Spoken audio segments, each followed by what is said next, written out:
been a relatively routine, fairly slow start to the week and the fresh month for the LME-based metals here on the floor of the exchange. And after a rocky, softer start in Asia, the metals have started to move higher and going into the afternoon are trading at steadier levels. In the case of copper, initially it fell to a 1 month low, $5086.50 a tonne.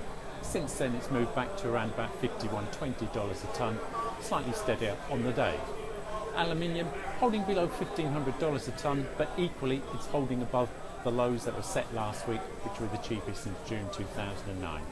Another big load of warrant cancellations in Vlissingen, so it seems like a queue is building up there of quite sizable length to remove the metal, has helped the market at least stabilise in the short term. On the data side, there's been PMIs out of China, out of Europe. The Chinese figures, they were both below 50 for the unofficial and the official readings. 50 is the level that separates industrial expansion from contraction. European numbers which subsequently followed, they were above 50, mostly in line with expectations, and we have the US reading to come later today. For the rest of the session, prices likely to carry on trading in this vein at the moment.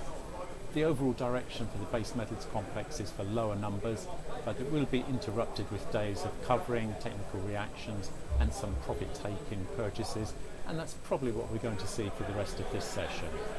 This week is building up to a big data event on Friday. That's the US non-farm payrolls report for last month, so it could well be that there will be some sideways narrow range trading until then.